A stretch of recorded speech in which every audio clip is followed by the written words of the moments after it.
Fala pessoal, muito boa noite. Eu sou o Bill Pedroso, eu estou aqui com o Lucas Cameron e sejam muito bem-vindos a mais um episódio do Catalácticos, o melhor programa de fake news, teoria da conspiração e extremismo de direita da internet.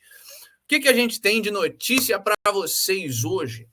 Hoje tem muito pouca coisa do Brasil, tem uma notícia brasileira só, que é o governo petista querendo começar a causar fome mesmo. Os caras estão proibindo o plantio de soja no fim do ano, a partir de uma determinada data, porque foda-se, não precisa de soja, no Brasil não precisa do agro, não. Né? Temos várias notícias de kebabs, leiam-se duas. O Biden mandando 2,35 bilhões de dólares para quem? Vou dar uma dica para vocês. Começa com Tali e termina com aquilo que acontece com todos os canais de direita na internet. Ban. É isso mesmo. O Biden mandou mais de 2 bilhões de dólares para o Talibã. Enquanto isso, ele também mandou 3.000 tropas americanas para o Mar Vermelho para peitar o Irã. Irã, que, como a gente mostrou um tempo já atrás no programa, começou a retornar suas raízes e piratear uns navios ali no Mar Vermelho, nos seus arredores, como forma de protesto ao Ocidente. Afinal de contas, todo vagabundo está protestando hoje em dia, né? China. Temos, falando em conflito naval, a China pedindo para as Filipinas, pedindo e trollando bastante as Filipinas até que elas abandonem as Ilhas Spratly. As Ilhas Spratly são um arquipélagozinho ali entre a China e as Filipinas, que é área disputada entre os dois países. Vamos ver, a situação é ridícula em vários níveis. Assim, a base das Filipinas é um navio naufragado, a China está jogando canhão de água nos caras, está uma situação bem ridícula mesmo, vamos dar uma olhadinha nela. E, ao mesmo tempo, a União Europeia está discutindo com as Filipinas um acordo de livre comércio, tentando oferecer um contraponto para as Filipinas comprarem essa briga e trazer as Filipinas mais para o seio do Ocidente. Temos notícias da fraudemia, dois estudos interessantes, dois conjuntos de dados interessantes. A Inglaterra basicamente liberou na surdina, o governo inglês, o NHS, o Serviço Público de Saúde inglês, liberou na surdina sem fazer nenhum alarde uma compilação de dados que mostra que basicamente as vacinas são inúteis na hora de prevenir mortes por Covid e se você tomar demais, elas te matam. Todo mundo que tinha 2 neurônios funcionais já sabia disso, a gente já está avisando isso desde que começou a porra da pandemia, mas agora o governo britânico admitiu. E admitiu assim, admitiu sussurrando, que é para ninguém escutar direito, que o pessoal saiu aqui os dados. E acabou, liberamos o dado, hein?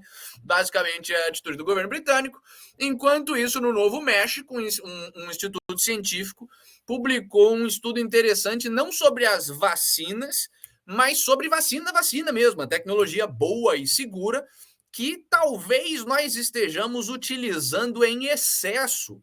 Os caras publicaram um estudo falando que, sim, vacina é bom, é legal você vacinar a sua criança, mas talvez não seja uma boa ideia você pegar um recém-nascido e enfiar 10 vacinas ao mesmo tempo no bebê, porque a ideia da vacina é ser um vírus atenuado, um negócio fraco ali. Se você entope a criança de um monte de vírus atenuado, às vezes ela morre. Então, tenhamos bom senso, vamos dar uma olhadinha no estudo. Temos bastante notícia da Ucrânia e temos notícias... Hoje o dia tá ridículo, velho. Hoje o dia tá cômico mesmo. O mundo resolveu virar um esquete do Hermes e Renato, não sei. Temos trigo explosivo, aparentemente. Lembra que a gente estava noticiando aqui no programa o embargo naval da Rússia sobre a Ucrânia? A Rússia cancelou o acordo de grãos, de exportação e importação de grãos que eles tinham ali com a Ucrânia, falando que eles estavam usando os navios cheios de trigo para, na verdade, contrabandear arma, munição, tecnologia militar e afins. Pois é, boa parte desse tráfego, Ucrânia-Ocidente, passava pela Turquia. E o que acabou de acontecer com um grande armazém de trigo, a maior exportação da Ucrânia, no porto turco, explodiu. E aí você fala, Pera aí, arma, né? Não segundo o governo turco. Segundo o governo turco, o que explodiu foi o trigo. Tinha muito pó de trigo, aí a pressão do pó de trigo fez. E explodiu o trigo. O trigo explode agora, eu não sabia O disso. governo turco, que é conhecido claramente por sua transparência diante das instituições e a Transparência, confiabilidade dos honestidade. discursos oficiais, né? Pois é, pois é. Os caras querem mandar o Miguel de que trigo explode agora. Cuidado, cuidado, fazendeiros, cuidado, pessoal do agro, que agora a Pô, soja cuidado virou que... ilegal, o trigo Ei, explode, fazendeiro cuidado, é o novo Marinho, aparentemente. cuidado pra você que gosta de, sei lá, comprar uma chips pro seu filho. Sabe? Pois é, Abre, explode na cara da criança agora. pode, na verdade, vai comer um pão, perde a mandíbula numa explosão, não sei. Cuidado, cuidado, pessoal. Aliás, falando em coisas que explodem, mas não explodem e não deveriam explodir, o governo ucraniano tentou atacar o oleoduto de Druzhba, um dos poucos oleodutos que ainda transportam petróleo da Rússia para a Europa, passa ali pela Polônia. Segundo as autoridades russas, tudo foi abatido. Segundo as autoridades polonesas, não houve nenhum dano em solo polonês dos ataques ucranianos. Afinal de contas, o governo ucraniano jamais atacaria a Polônia, o seu aliado, um membro da OTAN e afins. Só que, coincidentemente, no mesmo dia, começou a rolar um vazamento no oleoduto de Druzhba, ali dentro da Polônia, que a Polônia consertou. Então, assim, a Ucrânia tentou atacar o oleoduto do lado russo, não conseguiu, jamais atacaria o da Polônia, porque a Ucrânia é uma ditadura completamente confiável, não atacou o da Ucrânia, mas coincidentemente começou a ter um vazamento ali que o governo polonês teve que consertar. Aliás, pelo menos eles têm drone ainda, porque, segundo o assistente do Zelensky, a Ucrânia está meio sem armas. A contraofensiva foi super bem planejada, tá rolando, mas não tá sendo muito bem sucedida, porque eles estão meio que sem arma. E as palavras foram essas, eles não falaram estamos sem armas, falaram estamos meio sem armas, estamos mais ou menos sem armas. Estamos numa situação de como é que é a forma politicamente correta de falar pobre hoje em dia. Temos uma insegurança bélica, né? Insegurança financeira. Enfim, enquanto isso, uma pesquisa publicada, não vou dizer quem ainda publicou, mas 3 a cada 4 ucranianos acham que o Zelensky é diretamente responsável por grandes esquemas de corrupção dentro da Ucrânia. Aí você fala, nossa, a Rússia está fazendo propaganda. Né? Claramente, foi uma faculdade, uma universidade, o IBGE russo que publicou um negócio desse. Não, foi a República Tcheca, um dos aliados da OTAN, da Ucrânia, relativamente confiável. Aparentemente, o povo ucraniano está meio pistola com a corrupção do Zelensky, falando que guerra não é desculpa para você ficar desviando dinheiro, aparentemente. Transparência por parte do Estado é a nova pauta da extrema-direita, né? Também, é verdade. Você que quer que o Estado seja transparente, preste contas com a população, você claramente é um extremista perigoso que deve ficar preso. Aliás, é exatamente por isso que o Alexander Navalny foi condenado a 19 anos de prisão no pior regime possível na Rússia. O Navalny é possivelmente o grande opositor do Putin, um cara macho para um caralho, que já tentaram matar várias vezes, ficou fugido da Rússia. Vamos contar um pouquinho a história dele para quem não conhece. Ele voltou para a Rússia sabendo que ia ser preso para mobilizar a população contra o Putin, rolou protesto para cacete, foi preso e agora, por esse absurdo de querer transparência, accountability do governo com o povo, ele foi condenado a 19 anos num regime que é feito para os criminosos mais perigosos da Rússia. Basicamente foi mandado para o Gulag por 19 anos, por falar que o Putin rouba, por falar que não é legal ter uma ditadura na Rússia. Olha só que maravilha. Aliás, falando em opositor preso, o Rahul Gandhi foi solto. Rahul Gandhi, quem é essa criatura, você pode perguntar. É parente do Gandhi mesmo. Só existe uma família Gandhi na Índia. Ela é grande para um cacete, que nem todas as famílias indianas, mas é um primo de 20º grau do Gandhi, que era o líder da oposição ao atual, ainda o líder da oposição ao atual governo indiano. É um líder de esquerda mais alinhado ao globalismo e aos regimes ocidentais. Estava preso por razões ridículas, vamos dar uma olhadinha aqui. Basicamente, ele estava preso porque ele falou mal do nome do oponente político dele. Foi condenado a 2 anos de prisão, mas está solto agora e vai voltar a liderar de forma oficial a oposição ao regime indiano. É o picolé de chuchu indiano, né? Basicamente é o picolé de chuchu indiano. Mas considerando que a alternativa na Índia também não é muito boa, considerando que a Índia é a Índia, picolé de chuchu tá competindo com outro picolé de chuchu. Mas é aquilo que você falou, né? Respondendo uma pergunta, tá, mas entre Pinochet ou Allende, né? Tem alguma opção? A única opção é dane-se o Chile, sabe? A única opção é foda-se o Chile, né? Mas, enfim, foda-se a Índia. Aliás, não precisa a gente desejar isso para a Índia, porque eles estão tomando conta disso muito bem. Tá rolando uma epidemia de porradaria novamente, já 30ª, 40ª, séculos que isso rola, mas voltou a rolar porradaria pesada entre hindus e muçulmanos na Índia em mais de uma região. Vamos dar uma olhadinha nisso. A Índia está começando a ficar estranha, talvez tenha alguma coisa a ver com o seu posicionamento geopolítico e com a importância que ela tem nessa terceira guerra mundial. Provavelmente a inteligência de todos os países geopoliticamente relevantes. Agora, China, Rússia, Estados Unidos, Inglaterra, está todo mundo provavelmente mirando na Índia e tentando promover o seu líder, as suas facções criminosas e afins. Aquilo ali já é confuso, vai ficar cada vez mais confuso no futuro próximo. Então é isso que a gente tem de notícias para vocês. Hoje o dia está internacional, não teve muita coisa digna de nota, de notícia nova no Brasil de ontem para hoje. Temos vários follow-ups interessantes no Brasil. O que a gente tem de follow-up hoje, antes da gente entrar nas notícias do dia? Follow-up aos nossos desenvolvimentos recentes de notícias antigas, né?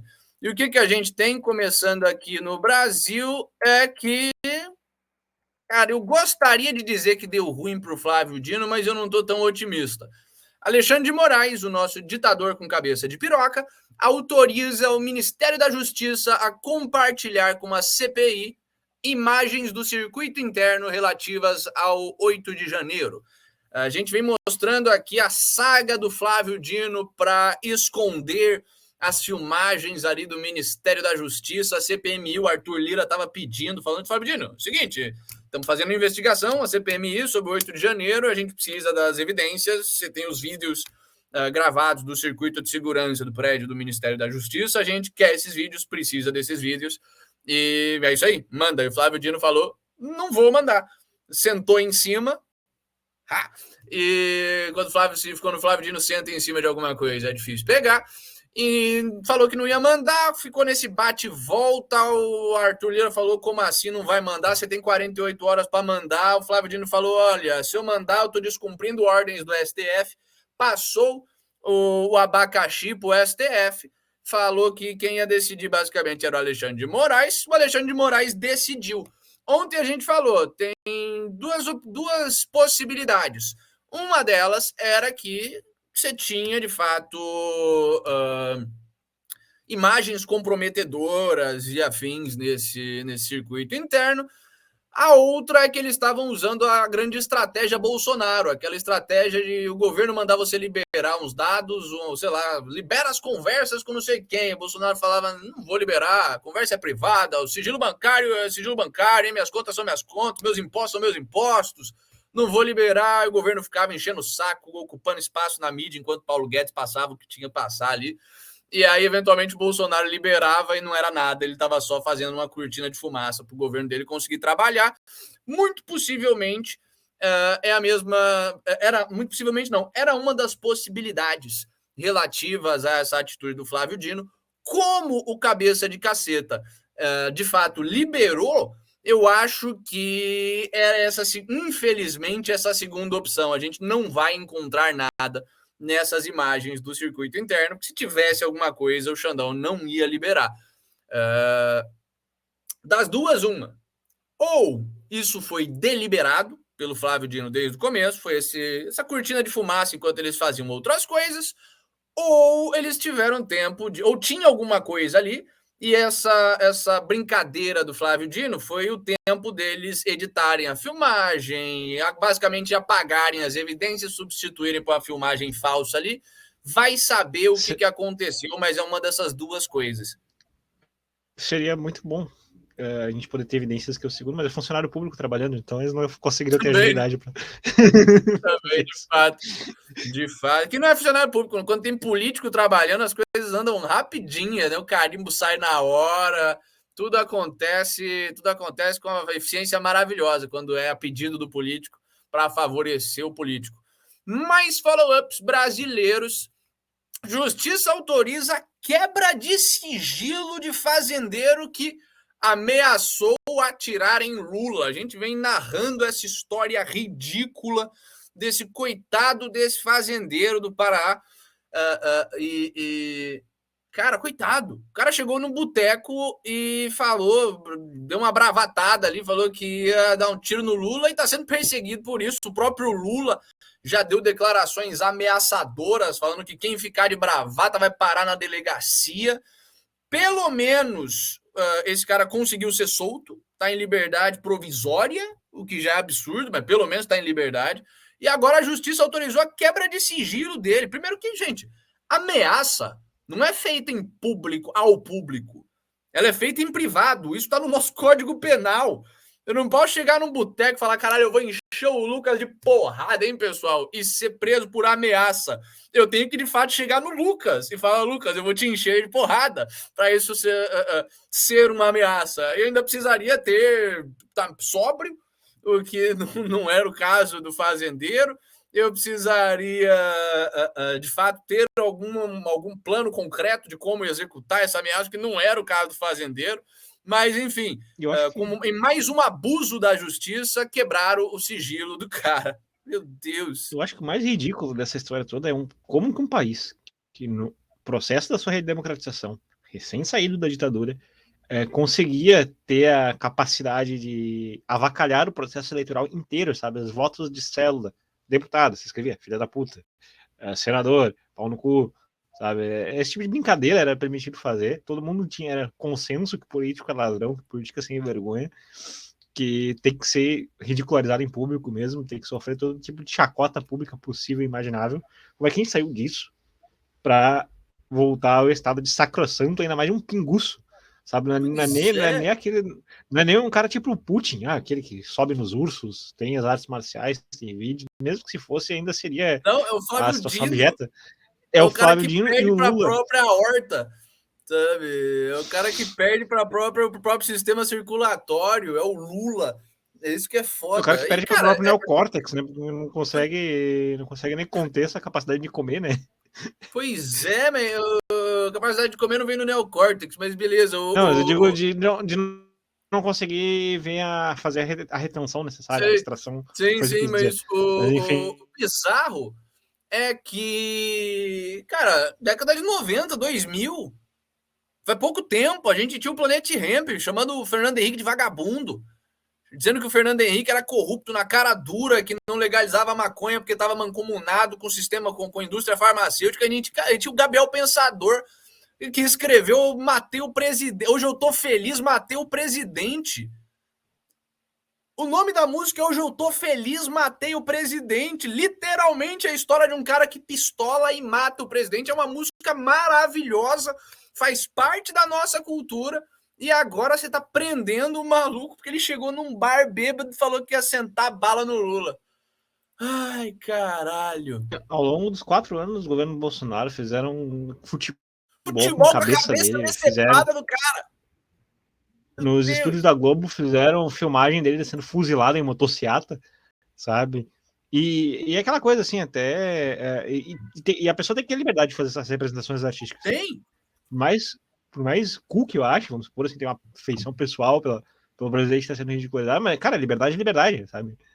Ponto. Liberdade de expressão é básico, Nem vou, mas beleza, não pra esse nem vou pessoal. mencionar o caso mais recente para não dar palco pro idiota, mas tá todo mundo falando que absurdo, olha o que ele tá fazendo aí. Quem sabe a história que eu tô falando, a história mais recente que deu. Não vou ficar dando palco pra esse maluco, mas o pessoal da direita tá histérica com um cara fazendo uma representação artística, sabe? Por isso que a gente tá perdendo. Sim. Aí já tá tendo.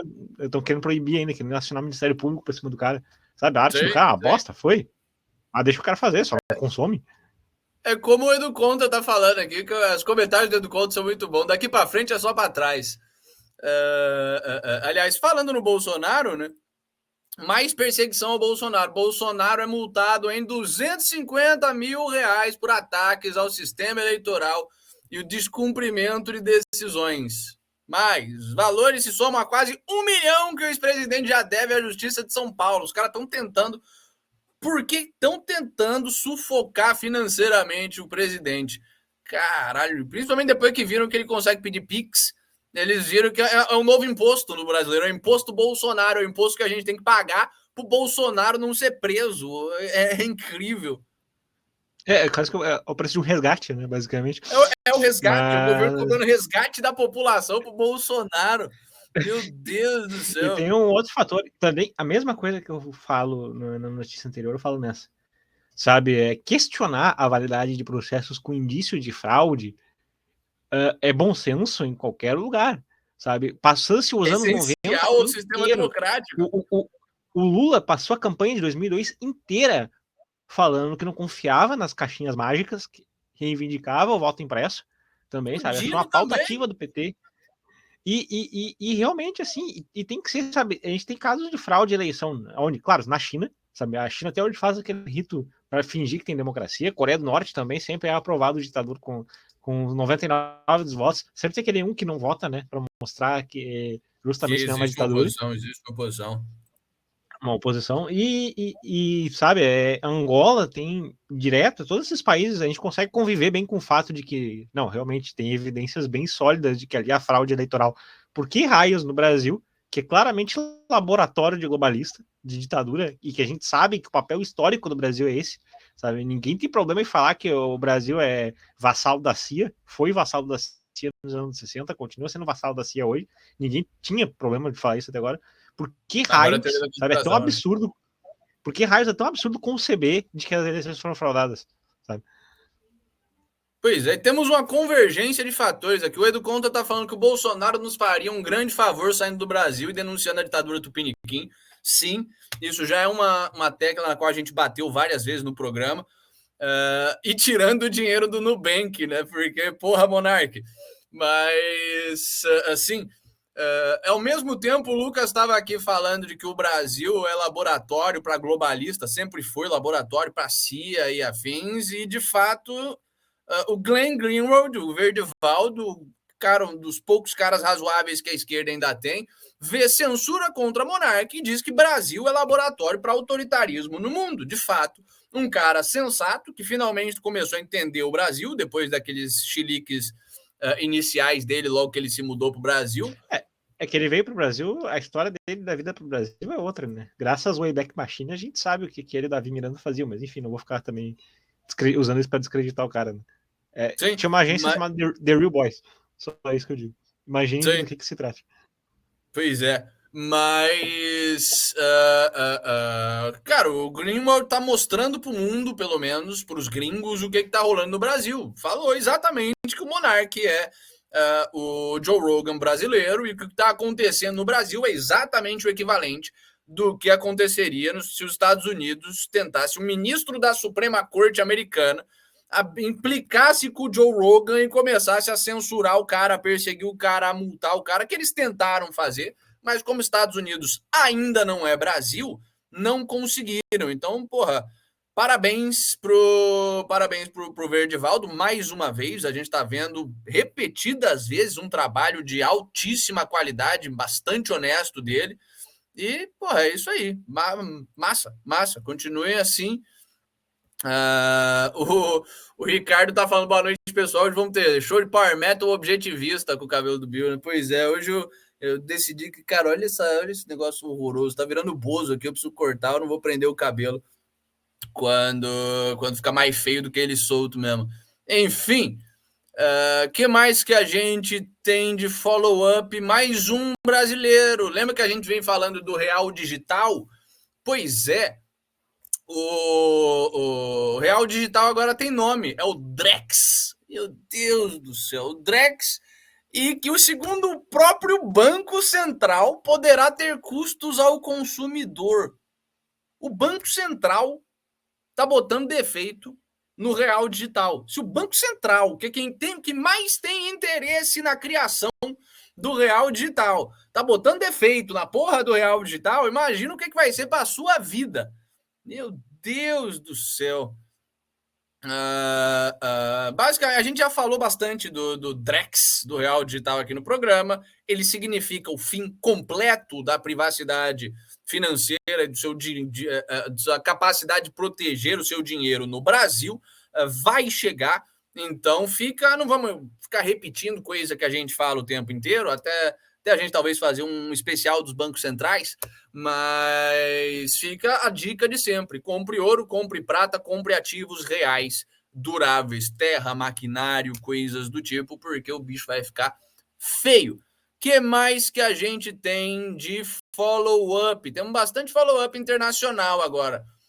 O primeiro é que os Estados Unidos continuem indo para o saco. Juiz americano ordena que ex-repórter da Fox News revele fontes de histórias envolvendo o FBI. Caralho!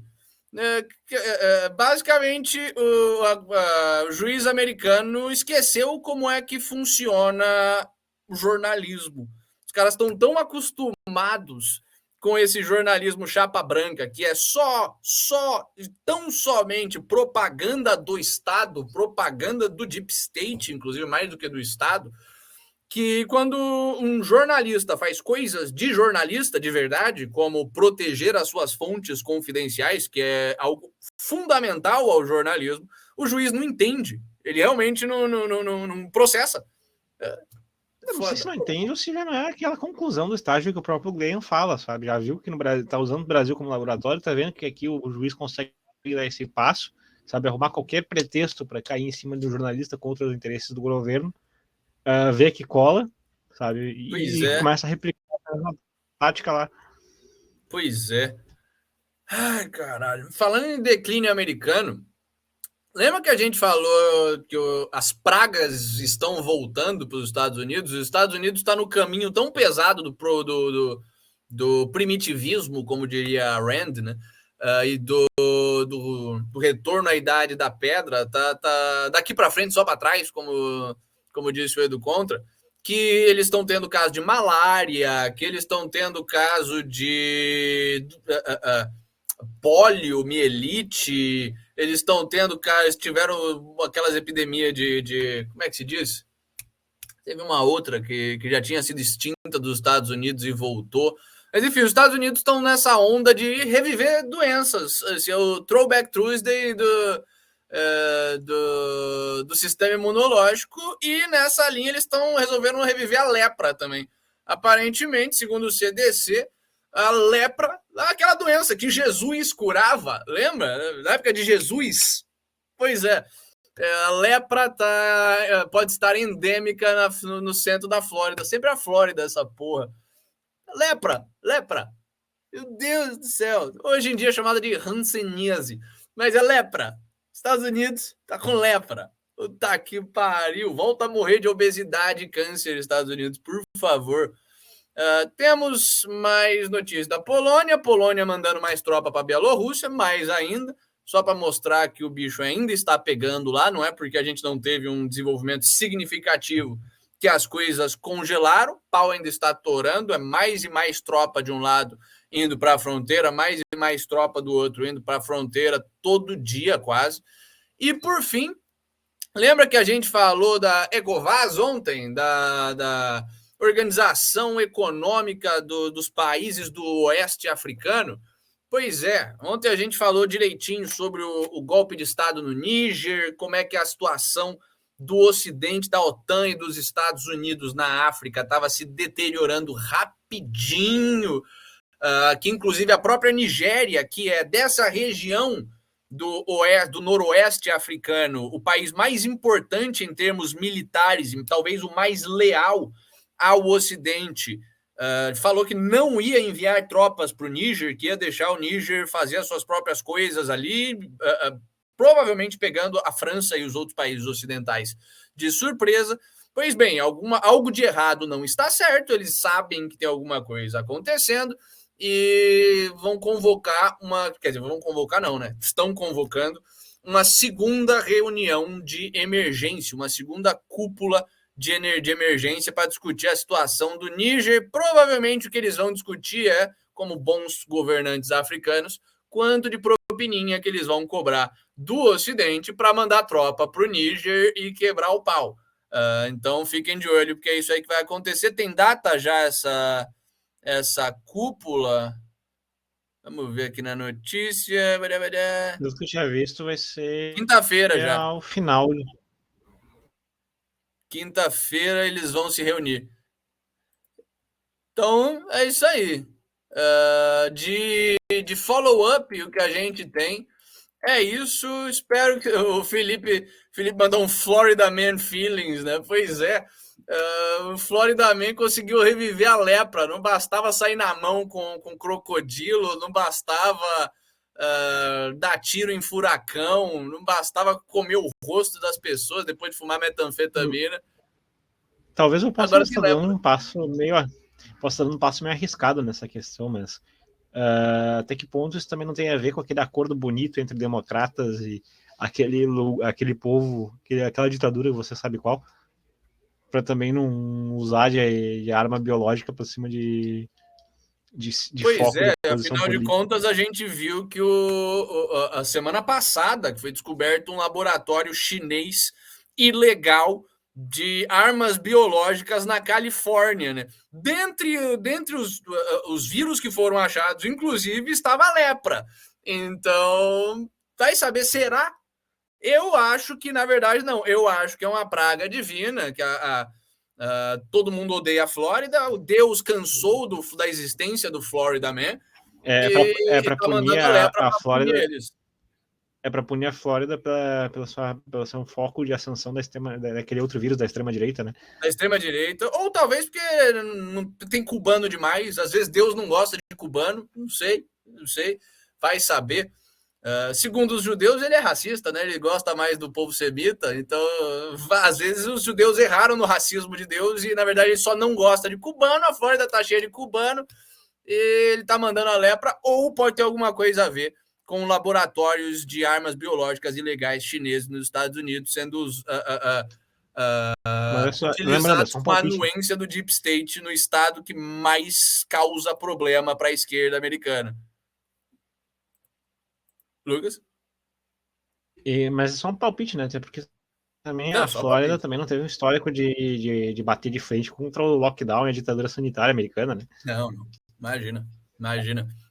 Mas de follow-up é isso. Antes da gente entrar nas notícias do dia, deixa o seu like aí, se inscreve no nosso canal, venha para as nossas outras redes sociais, tem um monte de coisa aqui. E, antes de mais nada, boa noite, né? O pessoal tá chegando agora.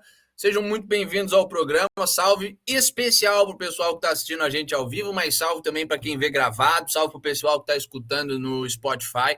É sempre um prazer fazer esse programa para vocês. E fica o nosso pedido de sempre: compartilhem o nosso trabalho com mais gente, porque de boca a boca a gente vai crescendo e eventualmente consegue se tornar um programa grande, substituir a mídia mainstream, substituir talvez até o Monark e conseguir bater de frente com a porra do Alexandre de Moraes sem ficar deixando dinheiro no Nubank, né?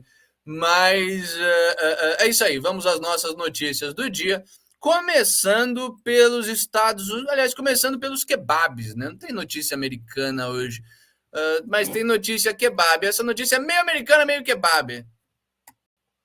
Biden já deu 2,35 bilhões de dólares para o Talibã desde a evacuação em 2021. Você estava achando ridículo a quantidade de grana que os caras estavam mandando para a Ucrânia?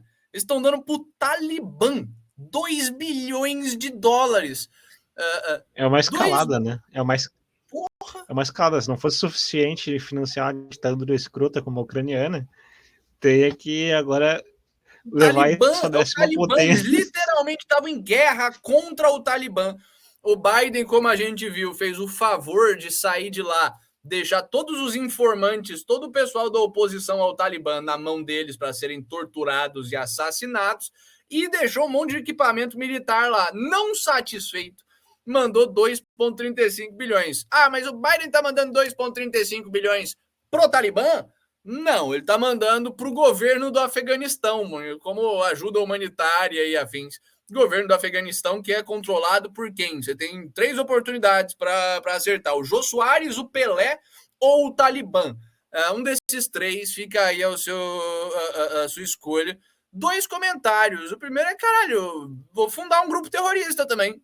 Vai que ele consegue alguns bilhões dos Estados Unidos, tá valendo a pena. Modelo de negócio, o mercado tá quentíssimo para grupo terrorista. E o segundo é, caralho, o Pedro Pascal, o Oberyn Martell virou membro do Talibã, é isso mesmo? O maluquinho do The Last of Us virou membro do Talibã. O cara é igualzinho ao Pedro Pascal, olha só. Mas, enfim, é isso aí. Falando em terrorismo e falando em Estados Unidos, mais de 3 mil tropas americanas chegaram no Mar Vermelho. O que está rolando no Mar Vermelho? A gente já comentou aqui no programa que há bastante tempo já, isso faz o quê? Uns 3 meses que começou, que o Irã, já com a ajuda da Rússia, recebendo um monte de armamento da Rússia, resolveu que ia expandir, projetar o seu poder marítimo, ia começar de fato a usar a sua marinha. Eles fizeram a turnê mundial dos navios militares iranianos, chegaram a parar foi no Porto de Santos ou foi no Rio de Janeiro? Eles pararam no Brasil, inclusive, os Estados Unidos ficou puto com isso. Só que de uns 3 meses para cá, eles começaram a, segundo eles, fiscalizar o Mar Vermelho, a exercer uma zona de influência e controle ali no mar ao redor do Irã, e leia-se piratear um pessoal. Basicamente, sempre que passa um navio por ali agora, que não é de uma nação que tem boas relações com o Irã, eles vão, roubam a carga e mandam o navio, mandam o pessoal embora. Basicamente, você está tendo todo um redirecionamento das rotas navais do mundo. Isso faz com que o preço das coisas no seu supermercado aumente, diga-se de passagem. E os Estados Unidos avisou repetidas vezes o Irã que ia peitar, que assim, que o Irã não tinha esse cacife todo para ficar projetando poder marítimo, que não ia deixar o Irã ficar espoliando navio americano, navio de aliados dos Estados Unidos, que ia mandar tropas. Pois bem, mandou 3 mil, um pouco mais de 3 mil marinheiros. Quantos navios? Só um navio mesmo, a South Ship USS Bataan. Vamos ver se um navio vai dar conta dessa bagaça. Provavelmente vai, porque a intenção não é começar uma guerra naval aberta contra o Irã, pelo menos não agora, mas é dar aquela intimidada de volta. Falar, vocês vão piratear? Olha esse navio de guerra aqui. Plau. Então, vamos ver. Considerando que o Irã é maluco, é bem possível que eles mesmos escalem os conflitos. Mas é o Estado não é maluco? Fala isso pro Hitler. Se tem um Estado no mundo que é maluco, é a Coreia do Norte, no caso. Mas se tem um segundo Estado no mundo que é maluco, é o Irã. É um Estado que segue uma ideologia suicida, que tem uma cultura, de fato, suicida de guerra santa. Então é bem possível que eles ajam de forma irracional mesmo, sentem uma bomba no navio de assalto americano, escalem a situação e que isso saia do controle. O que eu acho lindo e maravilhoso dessa história toda é que é o ethos iraniano, né? Como assim eu não posso roubar suas mercadorias em paz, sabe? Pois a profissão assaltante, né? A profissão assaltante. Eu preciso comprar uma cervejinha. Tô só roubando o celular para comprar uma cervejinha. Que porra é essa? Você tá aqui no Mar Vermelho. O Mar Vermelho, comunista, caralho. Mar Vermelho, a gente precisa redistribuir os bens, né? Redistribuir o valor. Se a classe operária tudo produz, lá tudo pertence. Não sei exatamente como é que pensa o governo iraniano. Mas não pensa, falando né? em. Só vai lá e faz, né? Não pensa. Pois ele não pensa, ele vai lá e faz. Mas falando em tretas navais, falando em porradaria em alto mar, a situação da China e as Filipinas está ridícula. A Pequim diz às Filipinas para remover navio naufragado de coral em disputa depois de disputa territorial de longa data. Vamos desempacotar esta porra desta notícia para vocês. Eu não sabia disso, mas aparentemente as Filipinas têm a base militar naval mais ridícula da história das bases militares navais. Tem um navio. Basicamente, existe como é que se diz? Conjunto de ilhas, Darwin, um arquipélago chamado as Ilhas Spratly, que estão ali no mar. Vamos botar aqui, Maps. Spratly Islands. Olha aqui onde elas estão.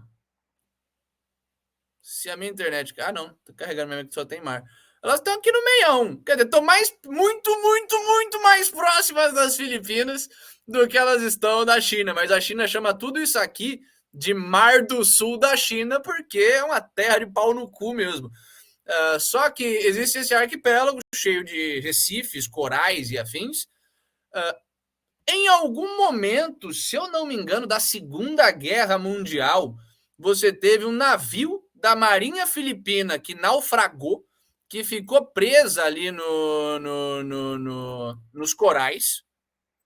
Deixa eu fechar essa bagaça sem dar spoiler de notícia, ok? Que ficou presa nos corais. E o que você faz, sendo um governo tão sério, um exército imponente como os da Filipinas, quando o seu navio naufraga, você pega o navio, traz de volta para a terra para reutilizar? Não. A reação do exército das Filipinas foi: larga essa porra aí e a gente transforma ele numa base. Então tem um navio naufragado ali nas ilhas Spratly e as Filipinas usam como uma base fixa no meio do mar. Eles levam gente para lá, tem um pessoal ali ocupando o navio, eles ficam levando suprimentos e afins, e é uma base, é como se fosse um prédio na ilha. Eles usaram o navio de... Puta que pariu. Eles usaram o navio de prédio. Diplomaticamente, é genial. Palmas para quem teve essa ideia. Por quê? Porque a China fica enchendo o saco e falando: caras, isso aqui é o Mar do Sul da China, para de ter base militar, para de mandar navio para cá, isso não pode. E ao passo que as Filipinas respondem: tá, mas tá naufragado, você quer que a gente faça o quê? Você quer que a gente tire o navio? Se o navio pudesse se mexer, ele não tava ali, ele tá preso na porra do arquipélago. Então é uma safadeza diplomática maravilhosa, que não faz nenhum sentido. A China claramente não come essa pilha, né? Mas a gente tem que considerar o grande histórico, assim, de que as Filipinas foi colonizada e pegou as culturas mais malandras da Europa, sabe? Era a cultura ibérica, né? Sim. Então, eu acho isso maravilhoso. Asiático com espanhol, aquela porra, não tem como não ser malandro. É o jeitinho filipino, né? É o equivalente do jeitinho brasileiro. É as Filipinas que tem o maior número de cassinos ilegais per capita do mundo. Esse é um povo maravilhoso. Mas o que a China está fazendo? Você acha que a notícia é maravilhosa por aqui? Você acha que termina aqui? Não. A China está pistola e o que ela começou a fazer? Isso aqui. É um navio naufragado, né? É um navio naufragado. Ele não consegue ir para a terra para pegar suprimentos. Então, o que as Filipinas precisam fazer? Eles precisam pegar... Eu vou tentar dar essa notícia sem ficar rindo o tempo inteiro. A gente vai conseguir terminar. Eles têm que pegar navios menores, mandar para a terra e mandar suprimentos para esse navio naufragado. A China, pistola, mandando eles tirarem o navio naufragado de lá, começou a atacar água, usar canhões de água para fazer bullying com esses navios menores que estavam lá entregando suprimentos e fazendo a manutenção do navio naufragado da base filipina. Essa é a notícia. Temos um navio naufragado que é uma base militar, temos navios menores que estão sofrendo bullying aquático da China e é isso aí. Meu Deus, conseguimos dar essa notícia. O mundo do lugar maravilhoso, só isso que eu digo. Cara, marinheiro é um povo maravilhoso, puta que pariu. Esse pessoal de marinha e aeronáutica, primeiro a gente teve aquele caso do russo, do piloto de caça russo, que derrubou o drone jogando, dando uma mijadinha de combustível ali. Agora a gente tem esses chineses tacando água nos malucos. Meu Deus do céu. A Terceira Guerra Mundial é lutada com memes na vida real, aparentemente. Sim, tanto é que tem alguns grupos de soldados russos que a Russia Today postou esses tempos, vou até deixar a foto lá no grupo do Telegram. São os caras tri fortes, assim, bem competentes, e eles dedicam as vitórias em batalhas às personagens de anime. Sim. Afinal de contas, soldado é gente também, né? O pessoal tem um senso de humor.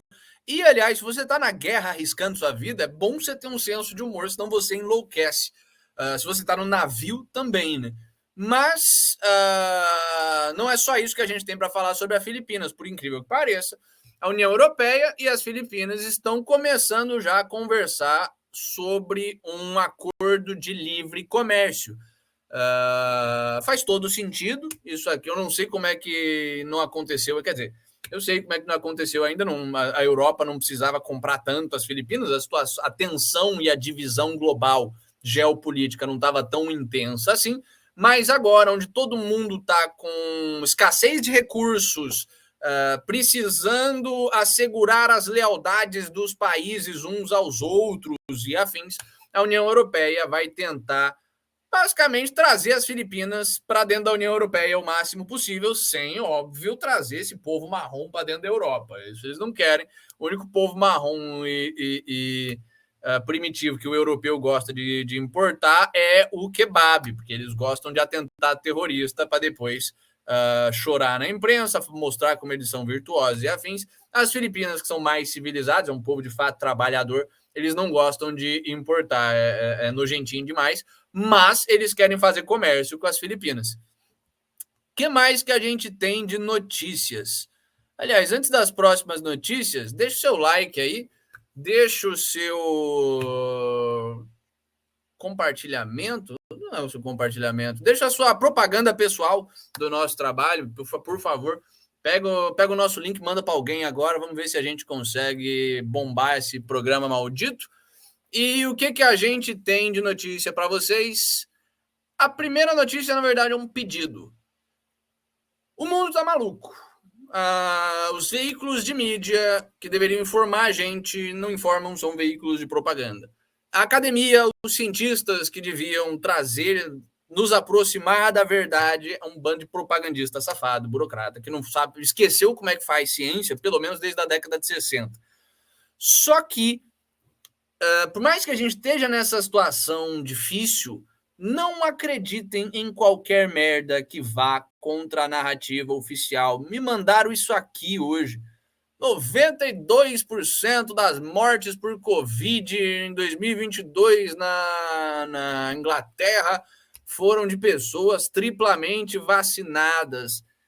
Na hora que eu vi isso, eu falei, pô, legal, mas quem que tá divulgando esses dados? O governo britânico? Pô, não faz muito sentido, então, eles não divulgariam esse dado. Vamos olhar a pesquisa? Eu fui abrir, de fato, os dados do NHS para ver as pesquisas. Gente, primeiro, pau no cu do Frank Bergman, pau no cu do Slay News. A gente brinca que a gente é um programa de fake news aqui, mas gente que fica espalhando fake news é um tipo nojento de indivíduo. Sempre que vocês virem essas notícias, mas tem um estudo X que mostra que não sei o quê, vai lá e abre o estudo. Não custa meia hora da sua vida. Só que assim, é o preço da informação. A grande razão pela qual a mídia mainstream consegue manipular as pessoas é porque tá todo mundo com preguicinha de ler, como se você tivesse alguma coisa melhor para fazer da sua vida. Ao invés de ficar coçando o saco 20 minutos antes de dormir, abre essa bagaça, lê e vê se o dado bate com a manchete, vê se está fazendo sentido as coisas. Não é difícil de fazer esse tipo de coisa. Óbvio, nem todo mundo tem tempo, mas quando você não tiver tempo, ignore a notícia.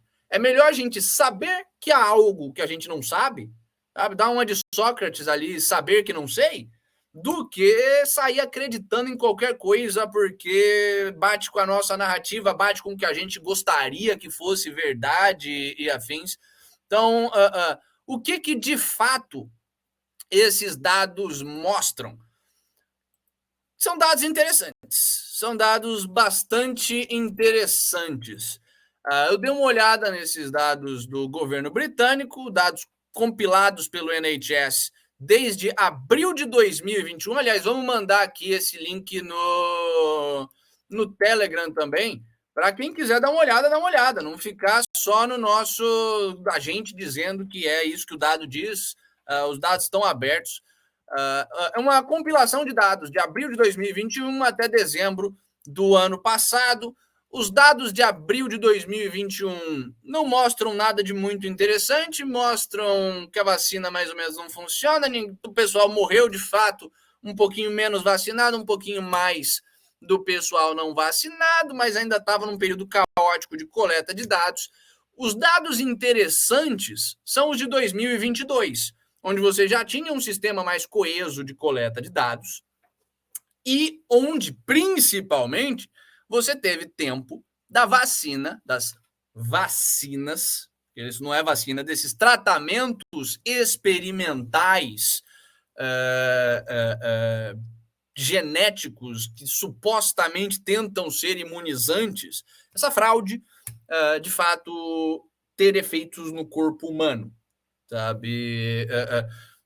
Uma droga que nem essas vacinas de mRNA, no fundo, podem ter uma reação adversa imediata, mas o grande problema com elas não é que você injeta e a pessoa morre, não é chumbinho, não é nem ricina, você injeta e a pessoa morre daqui 2 dias. Essa porra tem um efeito de longo prazo, ela fragiliza o seu sistema imunológico, ela fragiliza o seu sistema vascular, ela fragiliza o seu mecanismo de reprodução celular, e tudo isso ao longo do tempo mostra os seus verdadeiros problemas.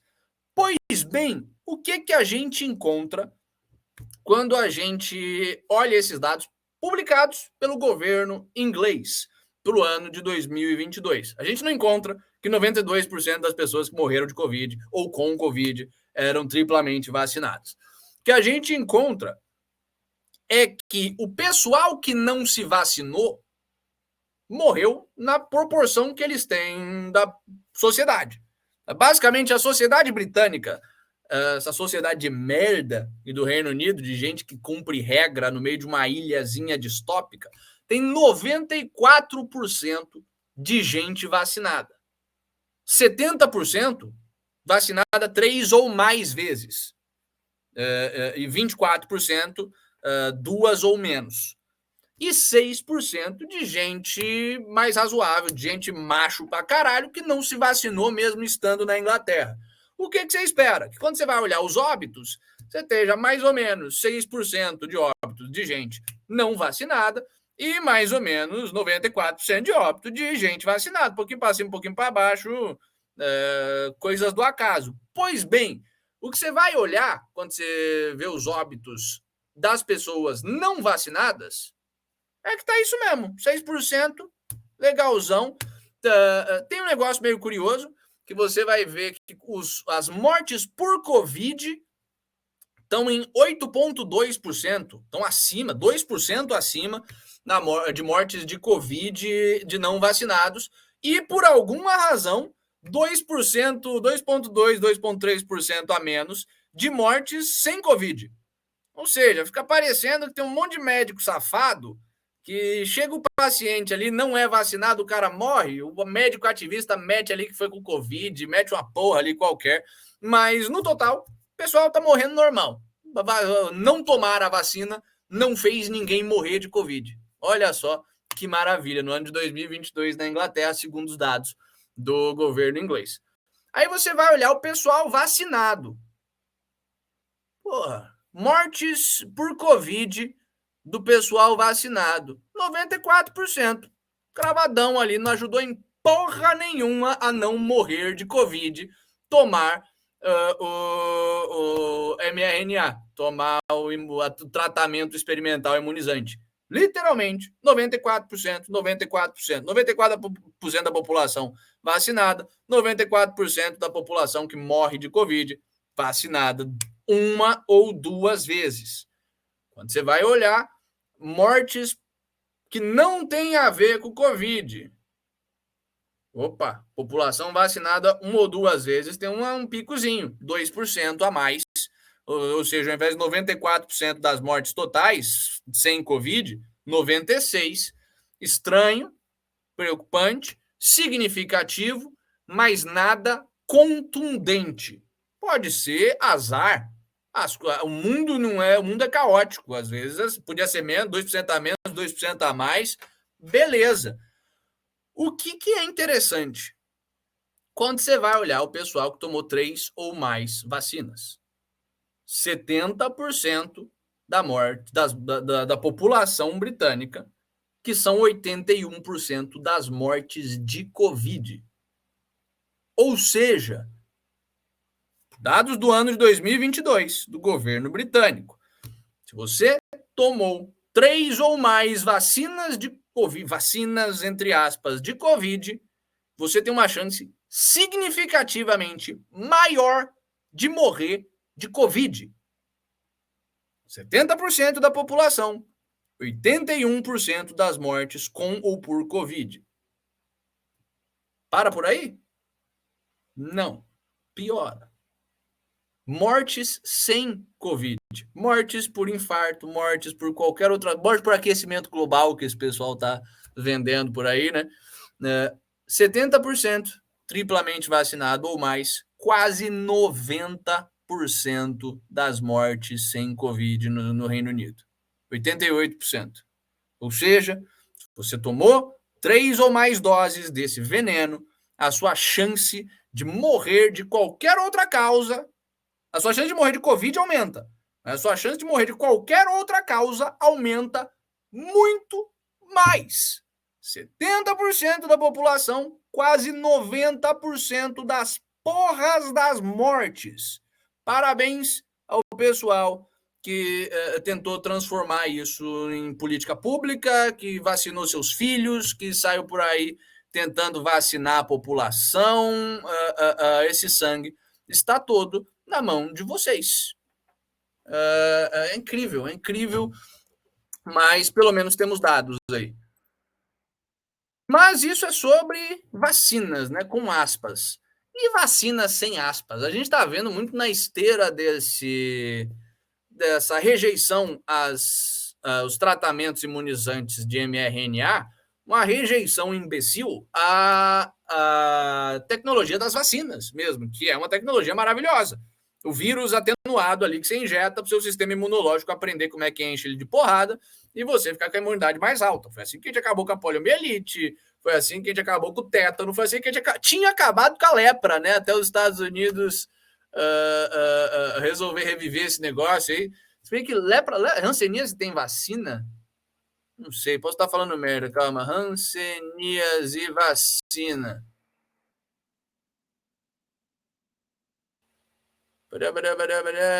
Tem, BCG, hanseníase, ou seja, tecnologias maravilhosas que extinguiram essas pragas do mundo minimamente civilizado.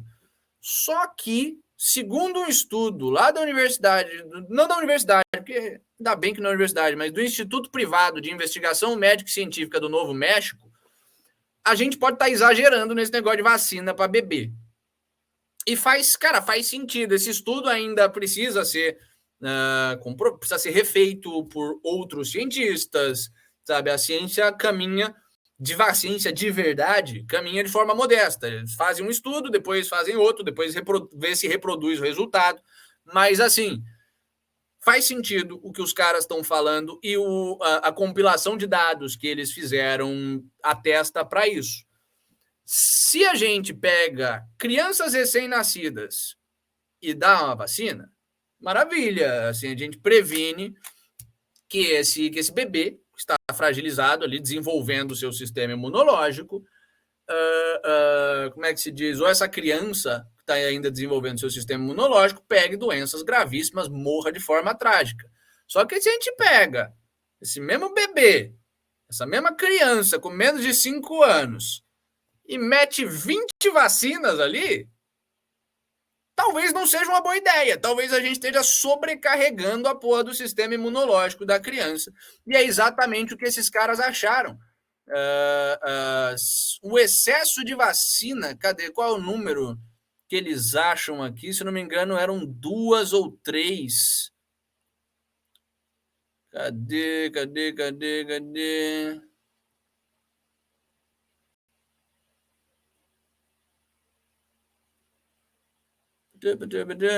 Maldição. Não estou achando agora, porém vou mandar isso aqui no grupo para vocês. Enfim, existe uma quantidade ótima de vacinas para o seu filho.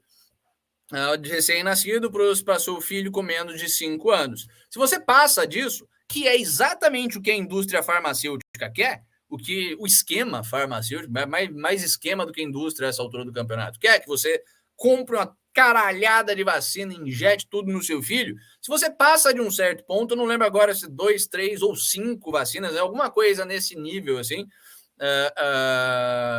começa a não compensar o risco.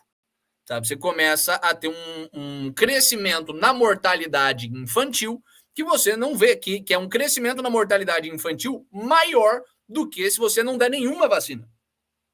E muito maior do que se você der uma quantidade razoável de vacinas. Pegar as 2 mais importantes ali. E, mais do que isso, eles acham, também comprovam estatisticamente o que deveria ser óbvio senso comum.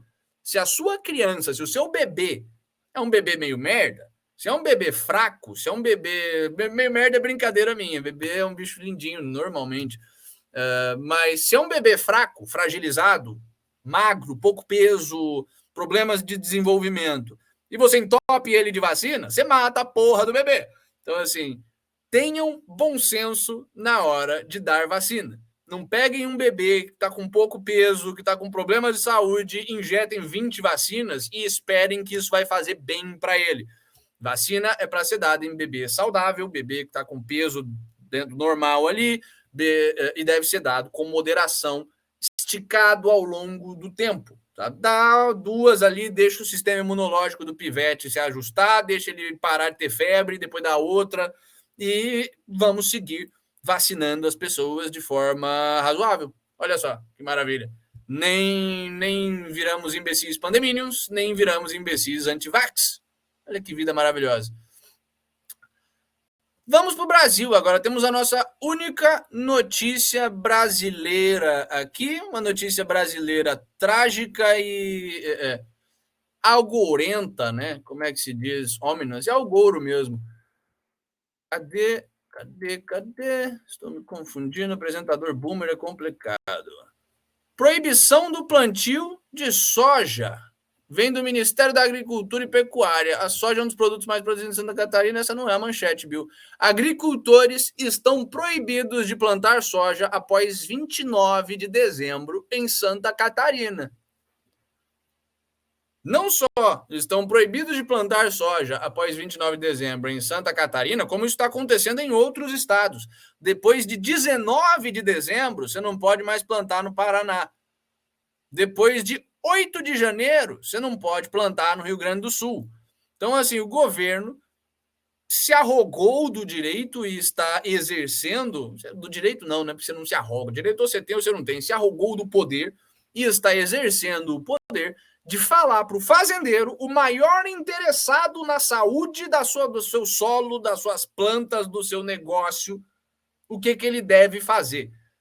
Óbvio, melhores intenções do governo, para É uma medida fitossanitária complementar ao período de vazio sanitário. Ele é feito para reduzir o inóculo da ferrugem asiática da soja, é para prevenir uma praga. Se de fato fosse de interesse do fazendeiro essa medida, ela não precisaria vir do Estado. Os fazendeiros se organizam em organizações voluntárias e passam essa bagaça. O que é pior, o plantio de soja, não é, eu sei que para o burocrata é difícil, porque o burocrata não é gente, o burocrata não pensa, ele não vive no mundo real, ele vive no mundo do papel, mas o mundo real... Uma escala maior, o mesmo grau de incompetência dos caras que fizeram a ciclofaixa no meio da estrada, sabe? No meio é a mesma coisa. É a mesma coisa da ciclofaixa da morte que a gente viu aqui ontem. Na cabeça do burocrata, o que existe no mundo? Existe o planeta Terra, e ele é igual. O Rio Grande do Sul é igual. Então tem a data de plantar no Rio Grande do Sul. Cara, se você está no sul do Rio Grande do Sul, sua rotina de plantio não é a mesma de você estar no norte do Rio Grande do Sul. Se você está numa região de baixa altitude, não é a mesma coisa de você estar numa região de alta altitude. Sabe? Você está numa região com um perfil de terra X, não é a mesma coisa do perfil de terra Y. As coisas variam. O mundo real é diverso, o mundo real é complexo, e é para isso que serve a liberdade. Para o fazendeiro, o cara que tem o maior interesse em preservar a sua safra, em preservar a sua terra, inclusive em manter uma boa relação com os seus vizinhos, é o cara que também é o mais competente para saber como prevenir pragas na sua própria terra, qual que é a hora de plantar, qual que não é a hora de plantar. Não é o Estado, não é o burocrata, que é tão incapaz de sobreviver no mundo real que teve que virar um burocrata, sabe? E isso é um problema em si só. Isso provavelmente vai foder um pessoal aí do mercado da soja. Não sei, não conheço. Então, precisamos do João Favoreto. Ele resolveu noivar, não está podendo vir para o programa por enquanto. Mas eu não sei o impacto real disso, a magnitude desse impacto no pessoal da soja. Só que é a inauguração de uma tendência extremamente perigosa e uma bola que a gente vem cantando desde o começo desse programa, desde janeiro, quando a gente começou essa bagaça. O PT vai acabar com o agronegócio brasileiro. Ou, pelo menos, vai tentar de todas as formas possíveis. Estão começando a regulamentar quando é que você não pode mais plantar a porra da soja. Sabe? Estão começando a dizer para o fazendeiro para ele não plantar soja. E não vai parar por aí. O Estado, depois que pega um poder para si, continua usando esse poder. Sabe? Daqui a pouco eles vão começar a falar quando é que você pode plantar e quando é que você não pode plantar milho. Quando é que você pode plantar, quando é que você não pode plantar cacau. E assim vai até a gente ter o quê? Uma economia agrícola planificada, ineficiente e fome. É exatamente o que aconteceu em toda ditadura comunista. Exatamente o que aconteceu na União Soviética, exatamente o que aconteceu na China, exatamente o que aconteceu na Venezuela. Em Cuba, o governo planifica a produção de alimento e quando esses incompetentes metem a mão na produção de alimento, falta comida. Se preparem. Temos o primeiro caso de soja ilegal do Brasil, plantio ilegal de soja agora nessa bagaça, por causa do tempo. Meu Deus do céu. É como o Rufus diz, né? Por quê? Qual que é a data mesmo? Por que 29 de dezembro? Por que não 3 de março? Foda-se, a partir do momento que você tem um burocrata decidindo, qualquer coisa vale, né?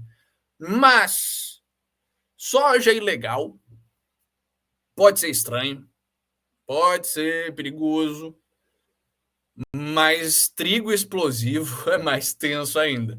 Senhoras e senhores, sejam bem-vindos ao mundo onde o trigo explode, aparentemente. Pelo menos 12 pessoas foram feridas em uma explosão em Porto do Noroeste turco. Porto famoso por... Não é um porto famoso, um porto na Turquia, mas um porto com alto fluxo de comércio com a Ucrânia. Aí você pergunta, caralho, explosão no porto. Onde é que foi isso aí? Foi no guindaste? O guindaste explodiu? Não. Foi sei lá, o posto de gasolina do Porto que explodiu, o lugar onde eles guardam ali o combustível que explodiu? Não, foi o lugar onde eles guardam o trigo, foi o armazém de trigo do Porto que explodiu. Mas, cara, como assim o armazém do Porto, o armazém de trigo do Porto explodiu? Aí você lembra que o Putin tinha acabado com um acordo de grãos da Ucrânia, que impedia a Ucrânia de ficar comercializando, que permitia, no caso, o acordo permitia, a Rússia não atacava navios ucranianos que estavam ali exportando trigo e alimentando o mundo com grãos. A Rússia começou a suspeitar que a Ucrânia estava usando esse acordo, abusando desse acordo, no caso, e usando essa exportação de trigo, esse fluxo de navios, para importar arma, para importar munição, para importar tecnologia militar, soldados, inclusive. A gente viu que na semana passada que os russos pegaram um navio que estava saindo da Turquia com uma tripulação exclusiva de ucranianos, só tinha ucraniano na tripulação, e tinha um monte de resíduo de pólvora e afins, ou seja, os caras estavam mesmo utilizando o comércio de grãos para fazer esse contrabando de arma ali, e agora, do nada, o armazém de trigo do porto da Turquia, o mesmo porto de onde saiu aquele navio que os russos pegaram com resíduo de pólvora e afins, indícios de que estava sendo usado para traficar arma, o mesmo porto teve uma explosão no armazém de trigo. E essa é a hora que você fala, cara, você enquanto governo fala, foi mal. Tá? Foi mal, pessoal, mentimos de fato. Ó, é a Turquia, que a Turquia é da OTAN. A OTAN tá ajudando a Ucrânia, não é segredo para ninguém. Foi mal aí, mas, porra, Você acha que um governo como a Turquia, né, você pode resolver o problema de não precisar pedir desculpas fácil, tendo uma ditadura teocrática, de repente? Pois é, mas não, o governo da Turquia resolveu meter o migué e falar que a explosão foi causada pela compressão de partículas de trigo, de pó de trigo, durante a transferência de trigo de um navio para o armazém. Os caras basicamente, a história que eles estão contando é que, porra, tinha trigo no navio. Aí a gente foi pegar o trigo do navio, a gente foi botar ele no armazém. Aí a gente jogou ele rápido demais no chão e ele explodiu. E essa é a história que as autoridades estão contando. Eu tenho algumas dúvidas. Ou a tecnologia transgênica está indo longe demais. Pois é, alô Monsanto, que porra é essa? A segunda é que se o trigo tem todo esse poder, cara, não deixa isso cair na mão de milícia, essa informação, porque daqui a pouco, sabe, qualquer protesto, o cara com um pacote de fandangos aí é um potencial terrorista. Já pensou se esse é o melhor, esse é o novo crossover da história brasileira, o PCO vai se aliar ao agronegócio brasileiro para fazer a revolução, basta ter trigo suficiente na mão da classe proletária que a gente derruba o capitalismo. Fica a dica PCO, fica a dica pro pessoal do agro aí que tá infeliz com o MST, governo Lula, planta trigo e, cara, joga trigo ali no Palácio do Planalto, explode a porra toda. O MST poderia fazer isso também, se apropriar disso, se eles produzissem de fato, né? Se eles produzissem, né? O MST, no caso, consegue talvez matar meia dúzia de pessoas com a quantidade de trigo que eles produzem. Vão ter um total de 4 quilos de trigo, que talvez seja igual a um pacotinho de traque de massa. Não sei. Mas a questão é que trigo explode agora. Cuidado.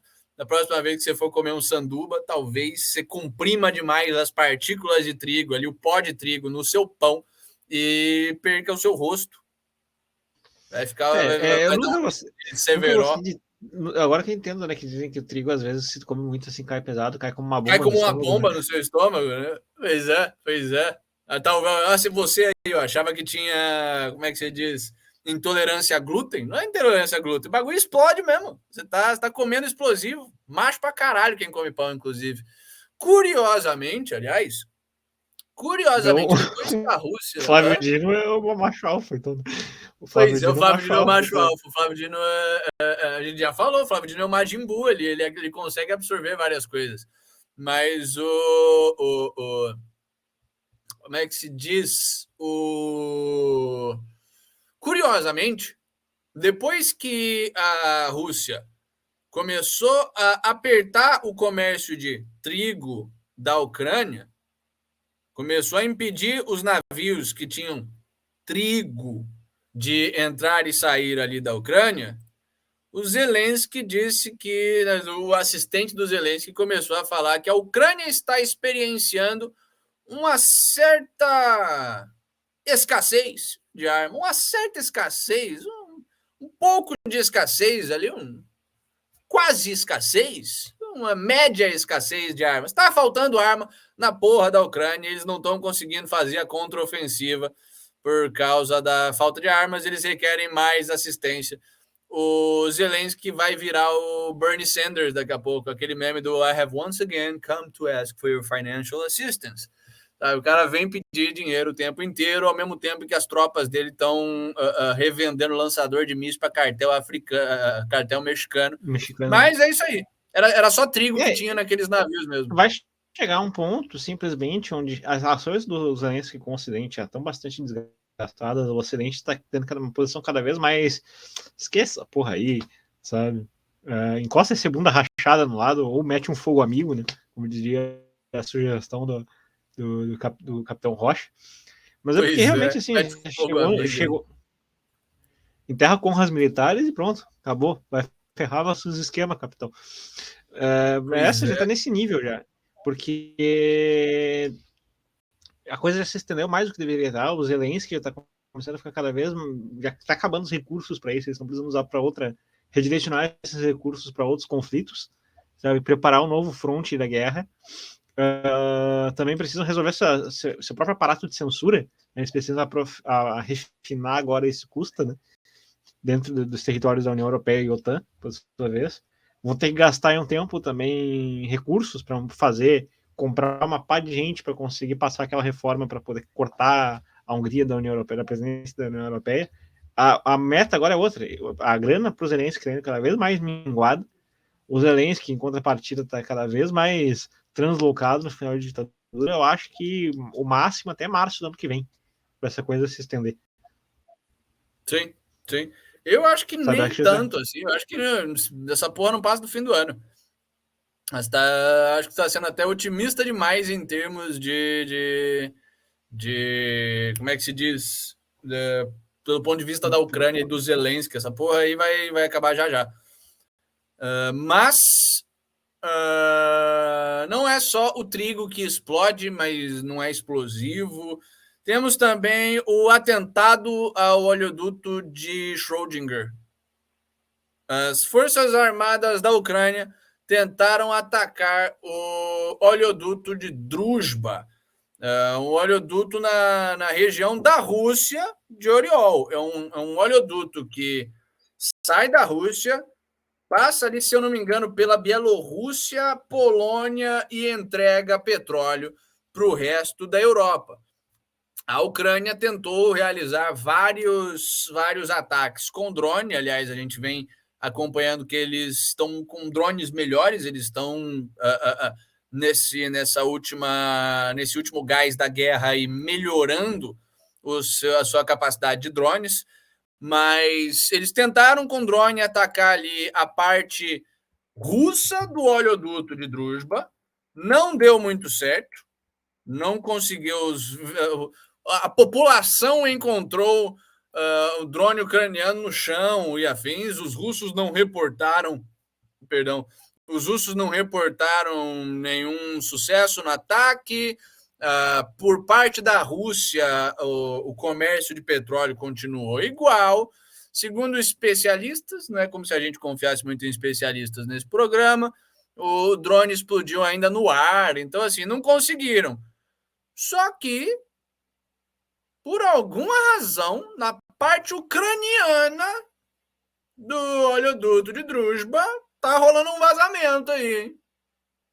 A Polônia não disse que foi drone. A Polônia disse que rolou um vazamento no mesmo dia que os drones ucranianos tentaram atacar o oleoduto de Druzhba na Rússia e fracassaram curiosamente, começou um vazamento no oleoduto de Druzhba, na região da Polônia, e a Polônia teve que ir lá consertar.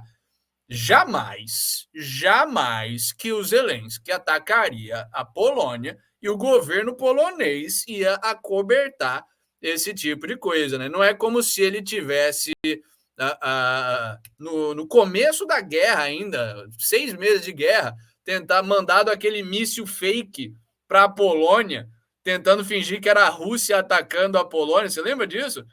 Ali no primeiro semestre da guerra, se eu não me engano ainda, mandou um míssil que acertou ali a fronteira com a Polônia, falou que era míssil russo, que a Rússia tinha atacado a Polônia, país da OTAN. Aí veio o governo polonês, o exército polonês falou, não, isso aqui é um míssil soviético, que na verdade quem usa são os ucranianos, parem com essa porra aí. E os ucranianos falaram, foi mal. Mas agora, aparentemente, eles estão mandando drone para a Polônia mesmo, mas é aliado, podem ficar tranquilos que o governo do Zelensky, super honesto, por sinal, é aliado do Ocidente. Ah, não, 3 a cada 4 ucranianos consideram o Zelensky pessoalmente culpado pela corrupção massiva no governo. A guerra atual não consegue mais ser utilizada como desculpa para esconder a corrupção ucraniana. Eles falam, cara, isso é propaganda russa. Isso aí é pesquisa de quê? Universidade de Moscou? Saiu perguntando, é pesquisa do que? Do IBGE? É pesquisa do Instituto Confúcio? Não, é uma pesquisa da Fundação de Iniciativas Democráticas de Kiev,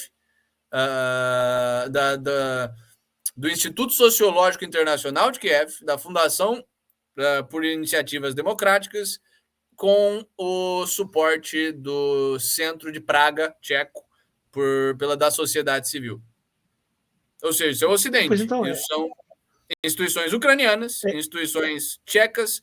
E de onde que é essa Foundation for Democratic Initiatives? A gente acha agorinha. Americana. Ou seja... Pois então, eu acho que é por isso que o presunto já está indo para ser assado no forno, assim, sabe?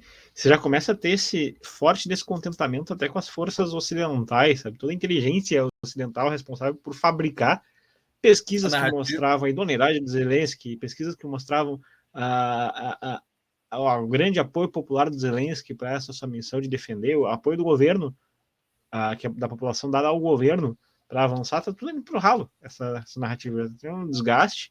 Acho que é um tanto quanto conveniente se livrarem do Zelensky enquanto pessoa, porque ele tem muito segredo de Estado, de coisas de pessoa que ele negociou, que ele traficou, sabe? Eu acho que a coisa vai se encaminhar para esse lado. O segundo aspecto que é interessante, já no contexto geral, tanto no portal da Remix News, que posta esse tipo de coisa, porque a Remix News também ela tem braço na República Tcheca, na Polônia e na Hungria, né? Ela é representante desses na parte mais razoável da Europa. O que está acontecendo? Eles estão dele a convidar para legitimar a própria narrativa um monte de analista político de carreira da Polônia e afins para marcar a posição da Polônia como, apesar de a favor do Ocidente, com enormes ressalvas e críticas ao Ocidente, porque já estão identificando que, da mesma maneira que a União Europeia está querendo cortar a cabeça da Hungria, estão planejando um golpe de Estado na Polônia, em conluio, especialmente protagonizado a Ucrânia e a Alemanha. Sim. Então, assim, se você ainda tem alguma ilusão de que o Ocidente não é uma grande ditadura, não é um grande complexo de ditaduras, se você ainda tem alguma ilusão de que a década de 20 desse século não é exatamente igual à década de 20 do século passado, na qual o Ocidente, a Europa Ocidental e os Estados Unidos começaram a ser tomados por uma série e a América Latina também, por uma série de ditaduras, fica aí o Eu acho que aviso. mais precisamente, se a gente for fazer uma comparação mais específica, a gente já está no ponto de virada dos anos 30 já. Onde o desdobramento é a consolidação de fato da Segunda Guerra Mundial, que foi no final dos anos 30. Sim. Com certeza o nosso colapso econômico vai vir antes de 29, mas ia ser legal se a gente tivesse uma segunda crise de 29, né? Ao invés de a gente ter a crise de 25, que era quase como a crise de 29. Não, teve a crise de 29, parte 2, 100 anos depois, a mesma crise.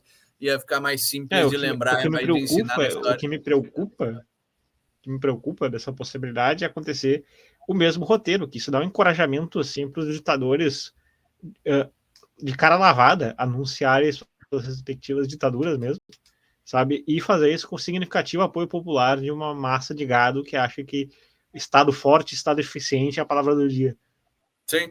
Eu acho que não é nenhuma possibilidade. Eu acho que é uma probabilidade, quase com uma certeza muito clara a essa altura do campeonato. A gente está tendo ascensão de ditaduras, a gente vai ter um colapso econômico, o dólar está derretendo, já tem o Drex, os caras deram um nome pro real digital, sabe? A gente já está numa situação distópica econômica. Aliás, não coube no programa de hoje, mas tem notícias para amanhã ou depois. Amanhã não sei, talvez amanhã a gente tenha o programa com o pessoal da Alésia, mas eles pararam de responder. Talvez vocês tenham assustado, talvez a gente tenha assustado eles ontem falando que íamos fazer perguntas reais. Não sei, talvez seja só uma ledesminha ali. Vamos ver. Amanhã talvez teremos entrevista com o pessoal da Lésia, do combustível sem imposto, para ver que porra é essa. Tem muita gente falando que é pirâmide, ao mesmo tempo é uma marca que foi muito interessante no passado. Vamos ver o que está rolando. Se não, amanhã a gente traz isso para vocês. Essa notícia de que o Banco Central do Reino Unido já falou que, pessoal, os preços não vão baixar. Olha o tipo de promessa demagógica que os caras querem fazer. Normalmente o demagogo ele fala o quê? Pessoal, a gente vai baixar o preço de tudo, né? Não, o Banco Central inglês está falando agora só que, olha, o preço vai aumentar mais devagar, mas descer não vai descer, não. Então, assim, a economia vai entrar em colapso no Ocidente, principalmente agora com essa situação com a África, e as ditaduras estão ficando cada vez mais claras. Estamos na década de 20, na virada para a década de 30 do século passado mesmo. Tomara só que 29 encaixe com 29, porque pelo menos aí a gente já tem mais 6 anos antes da grande crise, mas não vai ser 1 ou 2 anos no máximo, do máximo 2 anos. Acho que um ano e meio já é esticar demais. Porém, falando em ditaduras, temos o Navalny, infelizmente sentenciado a 19 anos em uma colônia de regime especial. Bem-vindos à Rússia, senhoras e senhores. Se você que nem a maioria dos brasileiros, fala, caralho, Rússia, foda-se, é frio e tem vodka e tem urso e o povo é meio doido, e é isso que eu sei sobre a Rússia. Você, nada de errado com isso, não sabe quem é o Navalny. O Navalny é um jornalista barra político que sempre foi a grande oposição, sempre não, mas foi a figura de oposição mais relevante do Putin na história do reinado do Putin. O Navalny, eu não acho que ele vai morrer nesse campo de concentração. Pelo contrário, quando o Putin morrer e o regime o poder dele der uma decaída, eu acho que o Navalny é cotado para fazer uma renovação política. É o que a maioria dos russos rezam para que aconteça. Mas o Navalny é um cara macho pra caralho que... Tem uma pergunta nesse sentido também, até porque não tem ninguém que conseguiria preencher o slot no Putin em termos de articulação das oligarquias. Não, vai ser um caos, vai ser uma pequena guerra civil quando esse cara morrer. E é justamente por isso que talvez a democracia consiga dar uma florescida e o povo coloque o Navalny, porque o Navalny, de fato, é um cara muito macho.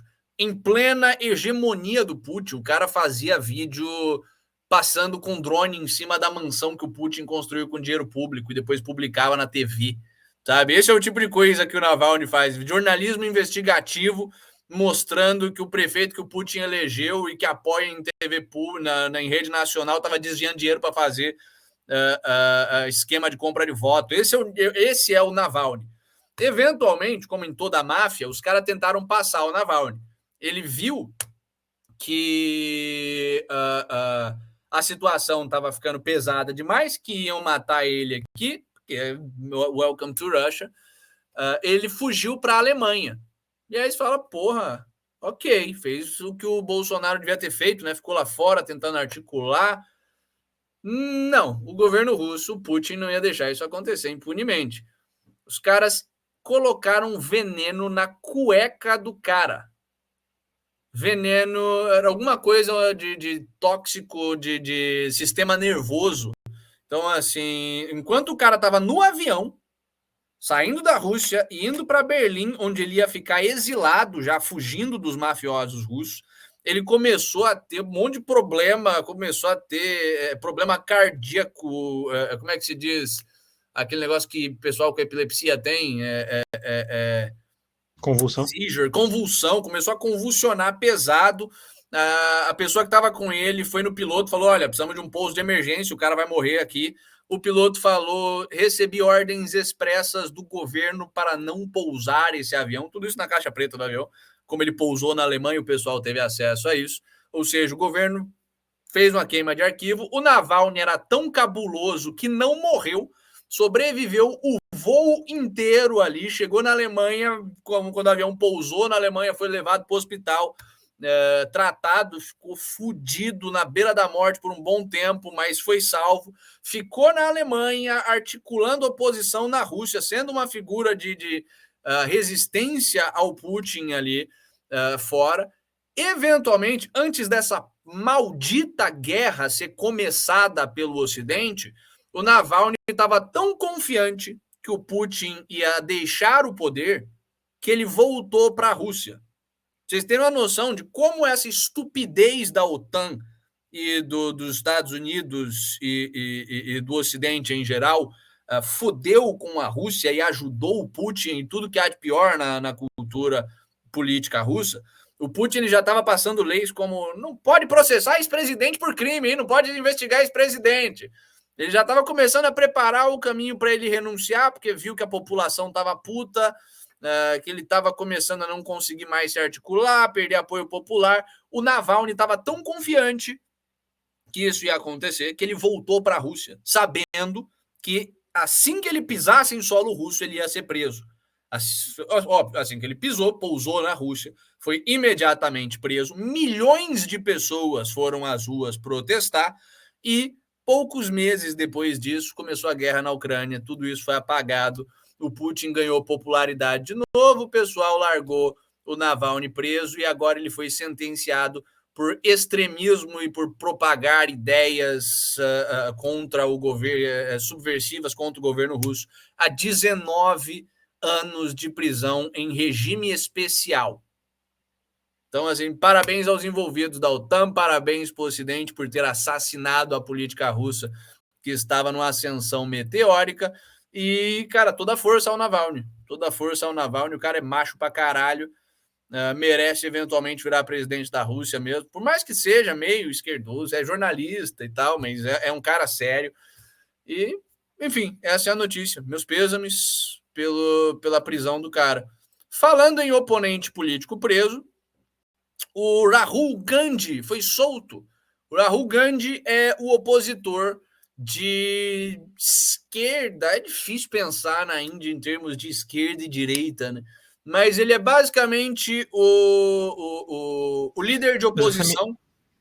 A família Gandhi, historicamente, ele, tem a fechadaça com a social-democracia, né? Bem um molde fabiano inglês, assim. Com a social-democracia e com a Inglaterra. O pessoal endeusa o Gandhi, mas o único bem que o Gandhi fez foi para os colonizadores ingleses, sabe? Os ingleses não tinham número e condições de manter a Índia, eles iam ser massacrados violentamente pelo povo indiano, e o Gandhi chegou com esse negócio, não, hinduísmo, paz e amor, resistência não violenta, não propagou violenta, ali o regime britânico, era um ex-agente de inteligência ocidental, sabe? O Gandhi é um daqueles mitos que nem o Mandela, que era um grandíssimo filho da puta, mas o pessoal em Deus hoje em dia. Aliás, deveria ser maravilhoso sair na... Tem aquela frase do Clube da Luta, né? Se você pudesse escolher uma figura histórica para sair na mão, quem você sairia? O Gandhi. Seria maravilhoso sair na mão com o Gandhi. destruir ele na porrada, até porque ele não pode revidar, né? Mas, como já diz o pessoal do choque de cultura, a melhor briga é aquela quando a pessoa não revida e você só espanca. Mas, enfim, piadas à parte, o Rahul Gandhi, nos passos do seu parente Mahatma Gandhi, é um líder secular, social-democrata e que lidera a oposição no Congresso indiano. Ele é o cara mais fechadão com o Ocidente nessa disputa geopolítica, ao passo que o Narendra Modi, o atual primeiro-ministro, é o cara mais hindu conservador, mais radical. É, digamos que um Bolsonaro um pouco mais agressivo ali, que gosta mais. Imagina que o Bolsonaro gostasse de sentar porrada em muçulmano. Esse é o Narendra Modi, basicamente. Então, esse é o cara que é o primeiro-ministro da Índia, esse é o cara que está sendo responsável pela política extremamente razoável e benéfica de neutralidade da Índia em relação à China e Rússia. O cara que está sendo responsável pela Índia ficar naquele meio termo de, cara, a gente não vai condenar o governo russo, a gente não vai comprar a briga da Ucrânia, a gente não vai entrar na Terceira Guerra Mundial, a gente vai comprar e vender de quem quiser vender e comprar para a gente aqui. Enquanto que se o Gandhi tivesse no poder, provavelmente a Índia estaria mais fechadona com o Ocidente. Não é certeza, mas é muito mais provável. O Gandhi estava preso por se expressar, basicamente, por fazer uma zoeira ali, por mandar o Narendra Modi a merda, por falar que a família do cara e o clã do cara era um clã de gente lixo, basicamente. Na Índia se prende pessoas por causa disso, desse crime maravilhoso. Só que, curiosamente, ao mesmo tempo em que o Gandhi sai da cadeia e agora vai sair, digamos que com popularidade, vai sair, mesmo estando na oposição, mesmo tendo minoria no Congresso, vai sair fortalecido, porque mostra que foi preso, mas não era para ter sido preso. Agora está na rua, voltei, fui descondenado. Ao mesmo tempo em que isso está acontecendo, a violência entre hindus e muçulmanos está começando a esquentar na Índia. Na Índia, hindu e muçulmano é um vai e volta. Pacifica quando o governo, ao mesmo tempo, deixa o muçulmano ser muçulmano, mas senta a porrada nele quando ele é muçulmano demais e começa a tentar fazer uma jihad. E, ao mesmo tempo, pacifica o povo hindu, que também não é um povo gente fina. O hindu é um bicho bem violento também. Mas isso é cíclico na Índia. De vez em quando o governo consegue, com essa mistura de impor a autoridade da lei e, ao mesmo tempo, não ficar violando muito os direitos dos outros, acalmar a situação. Eventualmente, isso vai para o saco, ou porque o governo faz merda, ou porque os hindus querem matar muçulmano, ou porque os muçulmanos querem matar hindu, a porra esquenta de novo.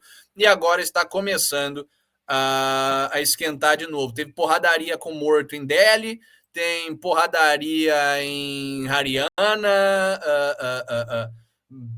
enfim, porradarias acontecendo na Índia, curiosamente, no regime, no governo do conservador do Narendra Modi, que está contra o Ocidente, curiosamente, mais ou menos ao mesmo tempo em que o Rahul Gandhi está saindo da cadeia.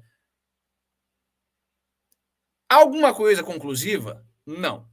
A gente precisa dessas evidências para saber que, com certeza, todas as inteligências do mundo estão tentando manipular a política indiana? Sim, porque é isso que serviço de inteligência fazem, tanto russo, chinês e afins, quanto americano, britânico, francês e afins. Se bem que a França não tem inteligência mais, né? Mas, com certeza, eles estão na Índia. Em que passo, em que medida que esses acontecimentos recentes são consequência das ações desses agentes externos, em qual medida que essas ações são simplesmente política indiana seguindo seu curso normal, não sei, não dá para saber, mas só para vocês terminarem o programa sabendo que a Índia está desestabilizando. Ainda não está instável, né? Está começando a ficar um pouquinho estranho. Isso pode ser um agouro para o que virá no futuro. Mas por hoje é isso, pessoal. Espero que vocês tenham gostado do programa de hoje, tanto quanto a gente gosta de trazer o programa para vocês. Não se esqueçam de deixar um like, se inscrever no canal, entrar nas nossas outras redes sociais e, por favor, compartilhar o nosso trabalho com outras pessoas. Libertário que você conhece, gente que esquerdista que está cansado dessa esquerda bizarra que vocês conhecem, direitista que está cansado da tosquice conservadora daqueles bolsonaristas mais histéricos e lunáticos. Compartilha, sugere a gente, manda um corte. A gente tem corte no Instagram, manda a nossa página no Instagram. Se a pessoa curtiu um cortezinho de 2, 3 minutos ali, 1 minuto, às vezes ela vem pro programa e a gente cresce e eventualmente consegue financiar o assassinato do Alexandre de Moraes. Não, brincadeira, porque isso seria crime. Mas, enfim, muito obrigado pela audiência de vocês. É um prazer, principalmente para o pessoal que está ao vivo, mas também para o pessoal que está assistindo gravado, para o pessoal que está escutando no Spotify. E até amanhã. Amanhã, ou se o pessoal da Alésia der sinal de vida, temos o nosso programa com a Alésia. Se não der sinal de vida, vamos ofender bastante, vamos xingar bastante no Twitter e teremos um programa normal. E sexta-feira, sem falta, o nosso especial canábico aqui no programa, onde a gente vai falar sobre proibição de drogas, a história, os argumentos contra a favor disso, porque que é uma grande balela. Então, beijo do gordo e até